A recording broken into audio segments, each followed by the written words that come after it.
Dá um título bom esse também. Chega de bobagem aqui, Thales. Chega, vamos falar de coisa séria, que a Melina já está aqui nos esperando. Melina Rocha, tudo bem, Melina? Como Oi, vai? tudo certo. Obrigada pelo convite de estar aqui com você.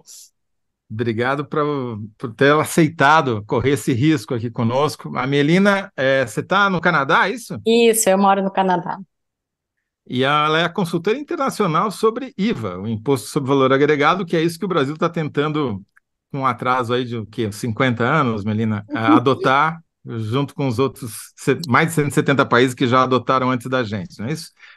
Ô, Melina, a gente sabe, já falamos, já fizemos vários programas aqui elogiando a reforma tributária, falando como ela é importante para o Brasil, torcendo, praticamente torcendo para que ela fosse aprovada na Câmara. Só que hoje a gente resolveu fazer um programa sobre jabutis, sobre tudo aquilo que foi contrabandeado de última hora no texto que foi aprovado na Câmara. E então a pergunta que a gente vai fazer para você é: quais jabutis você acha que o Senado deveria tentar derrubar da árvore que a Câmara, onde a Câmara os colocou, né? Vamos começar falando desse imposto. Você quer começar por onde? Tem várias opções, né? Tem Não, imposto vai, você seletivo. pode começar. Seletivo? Vamos falar sobre o imposto seletivo. Como está e como deveria ser. Bom, eu acho que o imposto, primeiro que a gente tem que ver a razão desses jabutis, né? E tentar Tá entender. certo? Realmente ninguém concorda, eu acho que de última hora se colocam coisas ali que não necessariamente estavam no projeto inicial e que, de certa forma, podem sujar um pouco, digamos assim, o modelo IVA. Mas hoje é importante que a gente entenda que a gente está num sistema totalmente caótico, né? Em que a gente tem uma pressão de certos interesses, de certos setores por conta de benefícios fiscais, que hoje ainda eles fazem jus, por conta justamente da bagunça e do caos que é o nosso sistema tributário. Então, tudo isso é normal que se criem interesses de setoriais, interesses também federativos, para que a reforma tributária seja possível de aprovação.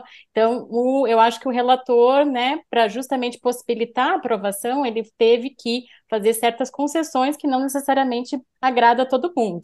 E justamente por essa razão dos jabutis, né? Não estou tentando justificar, mas é bom que a gente entenda também de onde a gente está Sim. partindo. Que de um Uhum. sistema que é muito difícil de mudar, várias tentativas já foram feitas desde 88, ao menos, desde a Constituinte, que a gente tem tentado implementar esse modelo, e justamente sem um arranjo político e, de certa forma, incluir certas coisas ali, infelizmente, nosso sistema político não permite uma aprovação de uma reforma desta envergadura. Então, acho Tinha que levar em conta o mundo real, né? A que política real, né? então, assim, nós técnicos, né, até o próprio API, que muitos anos trabalhou nessa pauta de forma técnica, né, e o API era muito restrito, né, antes justamente quando ele estava nessa parte técnica de concessão de benefícios, de alíquota única. Então assim, nós técnicos, a gente tem um modelo ideal que seria o que traria menos distorções, menos complexidade, menos, como é que eu posso falar? Discussões jurídicas e administrativas. Então, esse é o modelo ideal. Agora, o ideal do que se consegue aprovar politicamente realmente pode ter uma distância.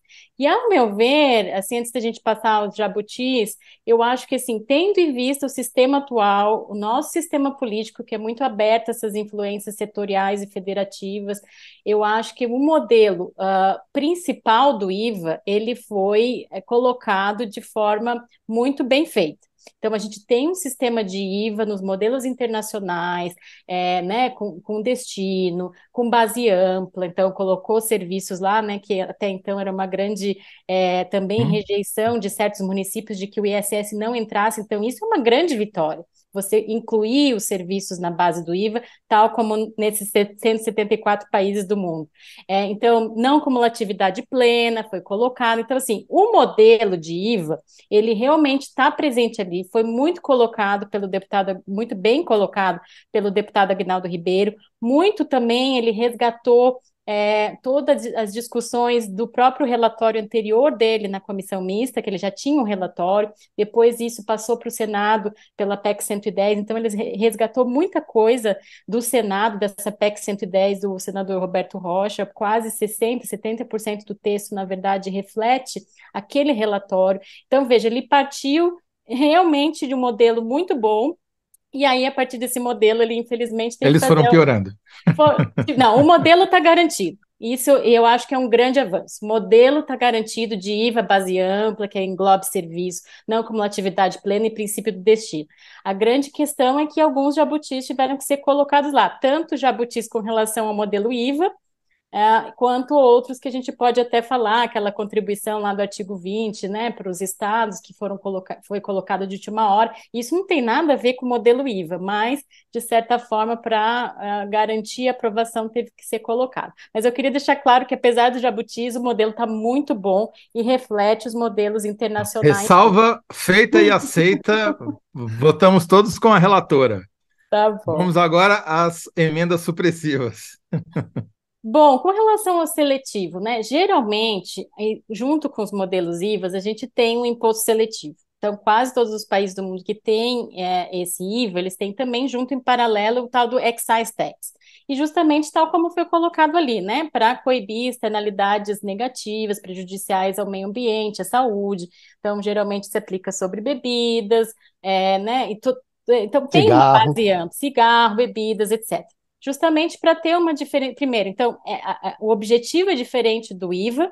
O IVA é um sistema que é para arrecadar, é uma tributação sobre o consumo, e o seletivo, em paralelo, é uma tributação diferenciada para certos produtos e serviços que realmente têm o que a gente chama de externalidade negativa, que são prejudiciais.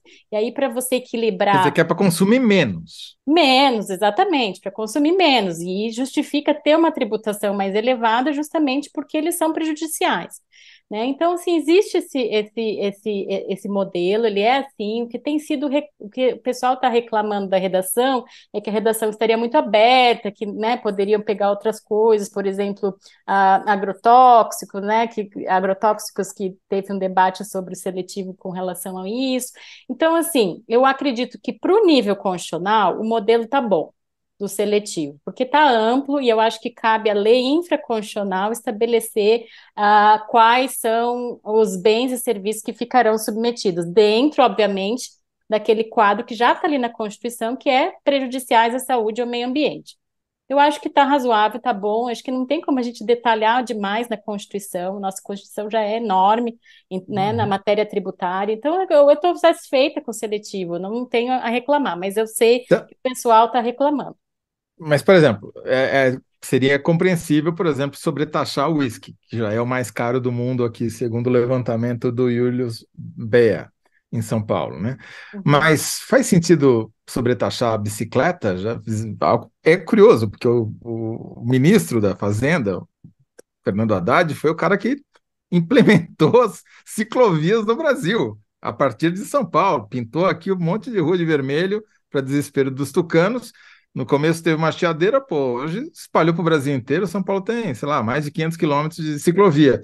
Toledo Vamos está cobrar. preocupado com a Eu bicicleta estou dele. muito preocupado com a minha bicicleta e com as lojas que vendem bicicleta. Você Há risco acha, de você sobretaxar? você está falando da questão de usar o seletivo para a Zona Franca de Isso. Manaus. Isso é uma outra discussão. Então, tem realmente o seletivo, né, que vai ser aplicado em geral só para certos produtos. É verdade que, para possibilitar a extinção do IPI, que é hoje o diferencial da Zona Franca de Manaus, o principal diferencial é que tem o IPI fora e não tem IPI dentro para aqueles serviços. Então, vocês têm acompanhado no último governo que o governo tentou baixar o IPI, as alíquotas, reduzir para zero, houve uma chiadeira, uma gritaria da Zona Franca de Manaus. Então, assim, eu acho que foi a solução primeiro para extinguir o IPI vai ser extinto a partir de 2033. E aí, para manter, de certa forma, esse diferencial da Zona Franca de Manaus. E aí, de novo, né, a questão política e o peso da Zona Franca de Manaus na Câmara e no Senado é muito grande. Então, simplesmente extinguir esse benefício, extinguir a Zona Franca de Manaus com a reforma tributária, eu acho, e sem ter nenhum plano para substituir, é muito complicado. Então, assim, infelizmente foi realmente a solução que se deu, né, de manter o seletivo para esses, mas aí para os bens que forem realmente produzidos na Zona Franca de Manaus, que tenham uma relevância em termos de produção nacional, não é qualquer um que vai lá produzir uma fabriqueta, produzir um produto nada a ver, não, vai ter, eu acho que tem que ter uma relevância em termos da produção nacional, de ter uma produção grande na Zona Franca. Realmente, eu acho que pelo menos a gente está se livrando do IPI, isso é uma coisa boa, e a solução que deram para isso é colocar no seletivo, né? Mas não é o ideal seria o seletivo realmente só para as coisas que estão ali previstas na norma geral. Bom, então, beleza. Seletivo está explicado, tem uma justificativa, tem um motivo, é polêmico, mas, e como relator é de Manaus, acho improvável que ele suprima o seletivo que beneficia a Zona Franca de Manaus, né? Vamos agora, vamos falar do imposto que essa possibilidade que foi enfiada lá no apagar das luzes de estados criarem um outro imposto que não está previsto. Realmente é complicado, né? Porque, bom, nós temos então esses estados que têm esses fundos, né? Que em contrapartida certos benefícios fiscais, então essas empresas contribuem para esses fundos, e aí realmente no artigo 20 lá foi criada essa nova contribuição, e aí é uma contribuição na origem, né? Onde está localizado justamente a produção desses produtos, e aí potencialmente poderia, inclusive, tributar a exportação, que é algo muito, muito ruim para o país, para a competitividade dos produtos brasileiros. Então, realmente foi um jabuti ali que foi colocado e Dá um exemplo concreto de como ele pode ser mal usado, esse novo imposto. na verdade, como assim, é uma contribuição de saída, né? Então, tudo que sai vai ter do Estado, seja para outro Estado, né? Então, assim, uma fábrica está exportando de um Estado para outro. Na verdade, dentro do Brasil, mas indo para outro Estado. Isso pode ser tributado, ou seja, pode potencialmente aumentar os produtos no destino por conta dessa contribuição.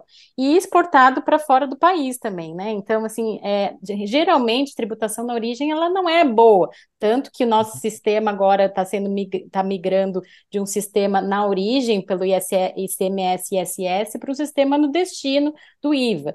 Então, não é aconselhável, mas, enfim, realmente a questão política pesou mais forte ali. O que eu queria deixar claro é que também, assim, por pressão muito de alguns governadores, né, foi incluído isso, mas, assim, antes de ser incluído isso, seria muito importante, talvez agora o Senado seja a casa na qual a questão federativa vai ser discutida mais a fundo, e aí talvez os estados, esses que estão reivindicando esse tipo de contribuição do artigo 20, possam ficar mais satisfeitos, né? Mas assim, sem a inclusão desse artigo 20, eu acho que os estados estão bem garantidos em termos de não terem perda de arrecadação.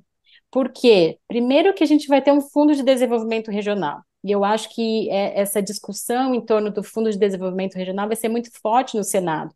E talvez essa contribuição ela poderia ser incluída nesse fundo, que é um fundo que vai ser financiado só pela União, pela União, pelo governo federal. E aí, dependendo dos critérios, né, de como vai ser a distribuição desse fundo para os estados, pode ser que esses estados ganhem ou não, fiquem satisfeitos com, né? Então, eu acho que faltou um pouco uma discussão mais profunda da distribuição dos recursos do Fundo de Desenvolvimento Regional. Porque aí talvez esses estados que pediram essa contribuição ficariam mais satisfeitos com base nessa arrecadação. Isso não ficou muito claro ali no relatório, e aí talvez o Senado aprofunde isso e possa, com isso, tirar esse jabuti. Eu acho que isso é uma questão. A outra questão da transição, a própria transição longa tem uma transição de 50 anos federativa. O que é essa transição de 50 anos?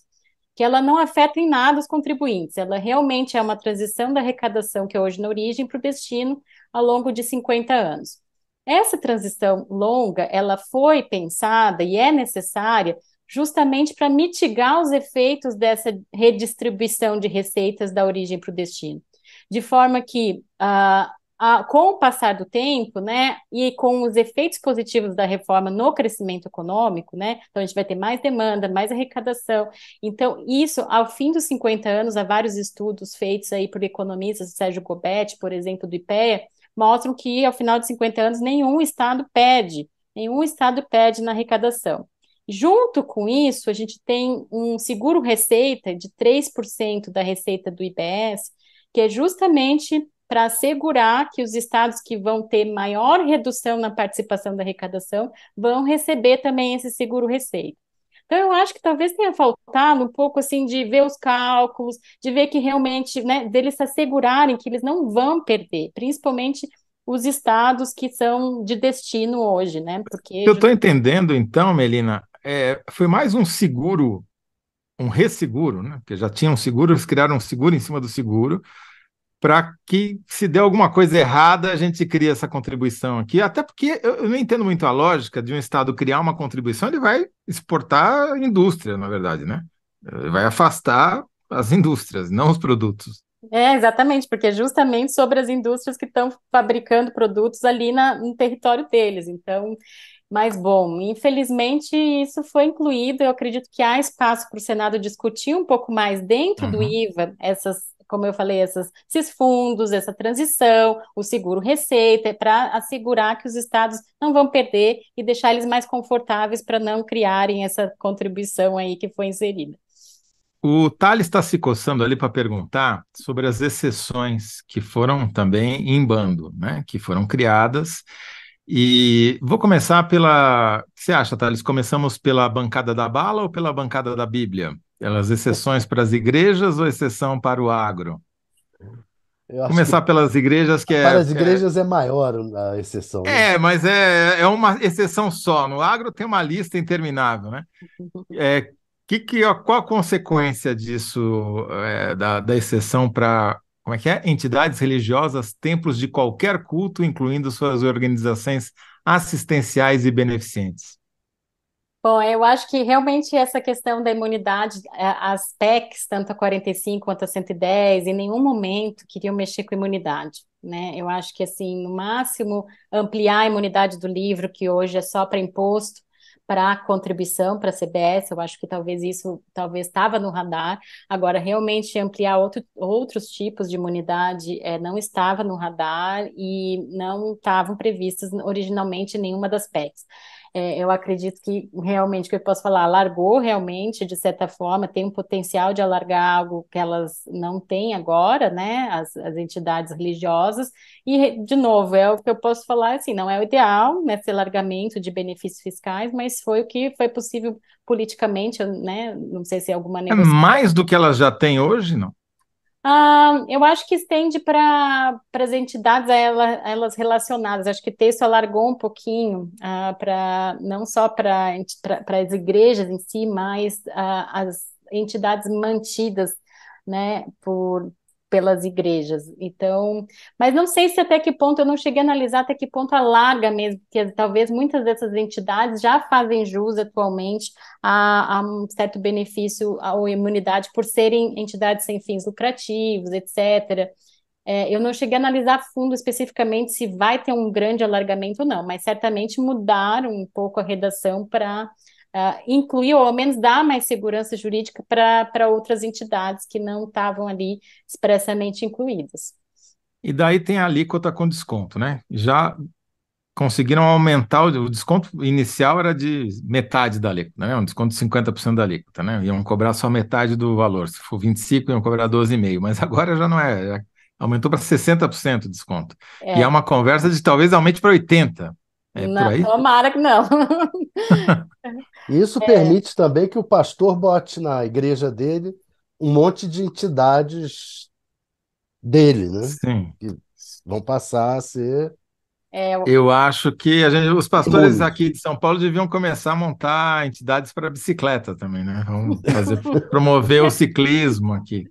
eu acho que a lei complementar pode, se isso passar no Senado, a lei complementar pode, de certa forma, como hoje já cria o nosso Código Tributário Nacional, tem regras lá para justamente fazer jus à imunidade, né? Em termos próprios, por exemplo, assim, não para entidades de igreja, mas com relação a entidades sem fins lucrativos, por exemplo, tem uma série de critérios lá para fazer jus realmente à imunidade. Talvez a lei complementar possa delimitar um pouco com base em critérios para não ocorrer justamente essa questão de abrir um monte de entidade ligada à igreja. Então, eu acredito que é possível, mas realmente teve um alargamento, sim. E Agora, essa alíquota aí com desconto de 60%, ela era originalmente para beneficiar os produtos agrícolas ali da cesta básica, para, né, deixar o alimento dos pobres mais barato, sem tanto imposto. Só que na lista transporte coletivo rodoviário, ferroviário e hidroviário, sendo que tiraram o termo público. Então, basta ser coletivo, não precisa ser público, o que é uma Isso. definição ampla e contraditória. Produtos aquícolas e bens e serviços relacionados à segurança e soberania nacional, segurança da informação e segurança cibernética. É amplo, né? É bem amplo, realmente. Eu também não sei aqui o né, assim, teve um movimento. Também outra coisa para a gente pensar. Realmente você tem razão que antes desse último relatório ali na votação, o relatório do deputado Aguinaldo Ribeiro, que eu acho que foi apresentado 1 ou 2 semanas antes da votação, só colocava ali, primeiro era 50% e colocava saúde, educação, colocava transporte coletivo e a cesta básica, né? E aí agora a gente teve primeiro um alargamento para uma redução de 60%, então será 40% da alíquota padrão. E aí o que aconteceu logo antes da votação, naquela semana? Não sei se você se lembra que teve bastante discussão sobre o aumento da cesta básica, né? Teve um estudo da Abras falando que ia aumentar a carga tributária de 60%, até E aí zerou. O Bernardo Api teve até que vir ao debate explicando que o cálculo estava errado, que não levava em consideração os resíduos tributários, e realmente estava errado, era um cálculo totalmente furado, né? Eu cheguei a ver, conversei com alguns economistas e era totalmente furado. Só que isso deu uma pressão política para os deputados, né? Infelizmente, ali, quando a gente via o discurso deles, de quem era contra a reforma, todo mundo colocava essa questão. Vai aumentar a cesta básica, vai aumentar a produção, os produtos, as famílias mais pobres vão ser beneficiadas, então, vão ser prejudicados. Então, eu acho que foi a pressão muito grande, de novo, com base em cálculos furados e mal feitos, mas a pressão política em cima dos nossos políticos que não foram atrás para ver se realmente isso era verdade ou não, e aí eu acredito que, né, isso foi feito com base nesse contexto de pressão. Então, foi diminuída a zero essa cesta básica, vai ser criada uma cesta básica nacional, e aí, de novo, a nossa esperança é que tenha uma lista reduzida, né? É uma cesta básica nacional, pode ser uma alíquota bem reduzida.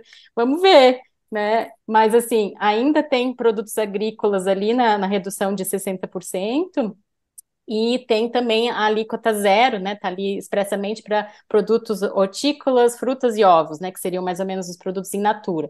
Então, a gente tem digamos assim, três níveis, né? Alíquota zero, para esses produtos in natura, cesta básica e mais alguns produtos na redução de 60%. Então, nós tivemos aí um pouco mais de abrangência. E aí também foram incluídos nessa lista, como você bem falou, esses bens de segurança, soberania nacional, segurança de informação e segurança cibernética. Eu acredito que teve muita pressão também do setor de TI, não sei se nesse setor exatamente de segurança cibernética de informação, mas a gente viu também o setor do TI, né, de empresas de prestadoras de serviços de informática, fazendo pressão, falando que vai aumentar a carga tributária, então talvez esse tipo de pressão desse setor também fez com que fosse incluído esse tipo de redação. Ô, Mas, Toledo, quando sim, puder, eu queria encaixar uma pergunta. Eu sei que Por favor, vai lá, faça. por causa do tempo eu tenho medo que eu atrapalhe muito. Encaixa. Não, não, vai Que é o lá. seguinte: se a senhora fosse relatora e do Senado e chegou o texto da Câmara, quais seriam os principais jabutis e as principais exceções que a senhora suprimiria? bom, eu acho que se fosse eu, né, se depender de mim, esse artigo 20, como eu falei, eu acho que dá para conversar e chegar a um denominador comum entre os entes federativos, principalmente os estados, para colocar esse tipo de compensação dentro do IVA. Eu acho que isso foi desnecessário e deveria ser revisto, ao meu ver. Essa lista, aí, bom, se eu fosse totalmente técnica, né, ao meu ver, não teria lista nenhuma. No máximo, educação, saúde, no máximo, uma cesta básica mínima, isso, transporte público, e isso seria os beneficiados como estavam Mas no qual seria a relatório. sua prioridade? A minha prioridade é Tem que. educação, saúde. Se fosse para restringir essa lista, educação, saúde, cesta básica, e ainda a cesta básica, tecnicamente, seria ideal tributar, tá? Tecnicamente, seria ideal tributar, mas por conta da questão política, porque a cesta básica desonerada, ela beneficia mais os mais ricos, essa que é a questão. A gente está deixando de arrecadar dos mais ricos quando a gente desonera a cesta básica, porque são os mais ricos que consomem mais esses produtos. Então, o ideal mesmo, tecnicamente, é arrecadar da cesta básica, São arrecadar os dos mais mais ricos. ricos que consomem mais a cesta básica? Absoluto, em termos absolutos, sim. Isso já há vários estudos, não só no Brasil, mas em outros países, que a cesta básica, desoneração, traz mais gasto tributário, desonera muito mais os mais ricos, que podem pagar, porque eles consomem mais em termos absolutos. Então, a gente está deixando de arrecadar dos mais ricos. Também a gente deixa dos mais pobres, né? Mas aí o que se coloca no debate, estava previsto na PEC, é arrecadar da cesta básica, arrecadar com E isso dos devolver. mais ricos e devolver pelo cashback. Então, foi muito debatida a questão do cashback, mas, de novo, agora, com a desoneração da cesta básica, ampliação de todos Precisa de cashback ainda? eu acredito que é possível, mas realmente o alcance vai ser menor, né? Porque antes a gente tinha uma tributação desses produtos, e aí o cashback seria estendido, seria grande. Agora que foram desonerados, acho que o problema é que não tem dinheiro, né? Se a gente desonerar a cesta básica e ainda der cashback, a alíquota do imposto vai nas alturas. Então, assim, é importante que se diga também que foi colocado ali, a alíquota do tributo, ela vai ser calibrada de modo a manter a mesma arrecadação dos atuais tributos. Então, se hoje se arrecada R$ 1 trilhão, a gente vai ter que calibrar a alíquota, vai ser uma resolução do Senado, a arrecadar o mesmo R$ 1 trilhão com IBS e CBS. Então, é importante que se diga isso, quanto mais benefício for dado e ampliada essa lista, maior vai ser a alíquota padrão, porque a gente tem que chegar a R$ 1 trilhão, digamos assim, né? Eu estou chutando, eu acho que quase chega a R$ 1 trilhão de reais, mas Né? Isso é a frase mais importante, desculpa te interromper, mas sem dúvida nenhuma que eu acho que as pessoas talvez não tenham entendido, certamente quem votou não entendeu ou não quis entender. É isso, tem que chegar num valor que já está pré-fixado, que é quanto se arrecada hoje. Vamos supor que seja esse 1 trilhão. Se você, em vez de uma exceção, abre 10, a alíquota que seria de 25 precisa ser 30. E daí todo mundo vai pagar mais caro. É mais ou menos isso, né? E alguns vão pagar, todo mundo não. Menos aqueles beneficiados pela isenção ou pelo desconto. é a meia entrada, né? É meia entrada, mas é o preço do valor. Todo mundo ganha meia entrada, mas o valor. Então, é exatamente isso. Então, a gente tem que ver a consequência, quanto que cada uma dessas linhas que foram incluídas ali com benefício custam em termos de gasto tributário e quanto isso vai refletir na alíquota padrão, que vai. Sob esse aspecto, então, diminuir a lista de exceções seria mais importante até do que acabar com a possibilidade desse novo imposto estadual, que a gente não sabe nem se vai ser implementado ou não. O outro imposto estadual realmente ele é mais pontual, né? O problema é mais pontual para certas empresas, e isso pode ter reflexo aí em encarecer alguns produtos. Então, o problema é mais pontual, digamos assim. Uhum. Mas eu acredito que diminuir a lista seria o ideal, porque assim, se a gente aprova essa lista, depois para mudar no futuro, é muito difícil, né? Ainda mais uma Constituição, a gente tem que mudar a Constituição. Então, assim, quanto menos, ou delegar para lei complementar, na PEC 110 estava assim, delegava para a lei complementar alguns benefícios para certo setor, mas não dizia qual setor, sabe? E aí ficava a discussão para a próxima etapa da lei complementar. Agora aqui você colocando já de maneira fixa, depois é muito difícil de mudar É que nem a Zona Franca de Manaus, você criou, você nunca mais descria, né?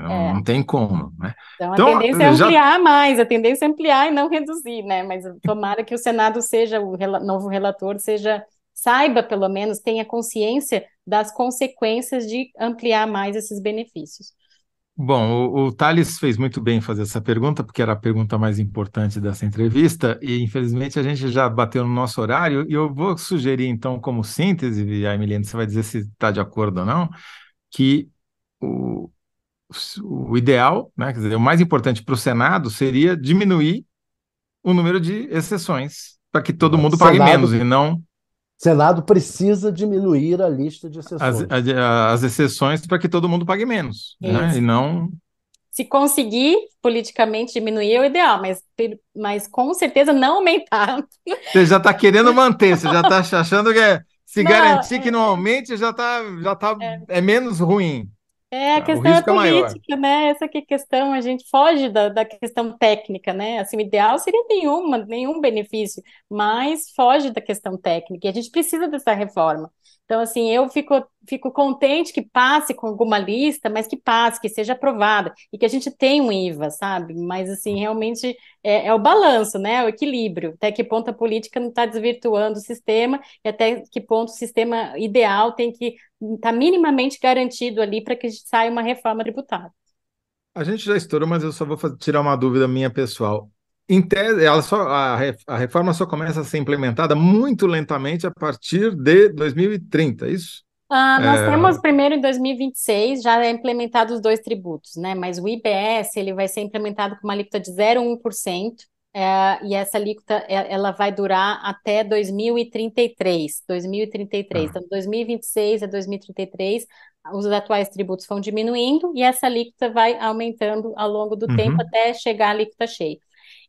De novo, essa transição para os contribuintes, ela é importante, primeiro, para calibrar a alíquota, né? Porque vai ter que ver quanto que vai precisar para arrecadar esse valor que a gente precisa, para o sistema, para montar o Conselho Federativo. Então, é uma transição importante para o IBS, porque o IBS envolve, é mais complicado em termos de gestão e administração do que a sim. CBS. Já a CBS, que é da Receita Federal, do governo, é mais fácil de implementar, digamos assim, os sistemas, e vai ser a mesma lei complementar, então é importante que vai ser a mesma lei complementar para os dois tributos. A CBS já vai ser implementada, vai ter só um ano de teste, que é 2026, 2027 já passa a valer com a alíquota cheia.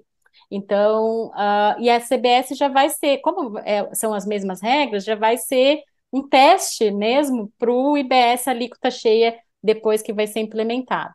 Então Tá. é isso, realmente é um período longo, mas assim, acredito que esse problema do IBS, por que tem que ser 2033? Isso aí também é algo que a gente precisa explicar. Porque a gente tem a Lei Complementar 160, que dá benefícios fiscais, cujo prazo é final de 2032. Ah, Então, o que acontece? Se a gente passar de uma vez para o IBS, vai ter muito problema de judicialização desses benefícios que estariam perfeito. garantidos até 2032. Então, acho que foi ajustado o prazo também conforme essa lei. Melina, muito obrigado pela sua participação aqui. Acho que deu para a gente tirar. Não matamos nenhum jabuti, porque seria crime ambiental, mas a gente esclareceu alguns deles aqui. Muito obrigado.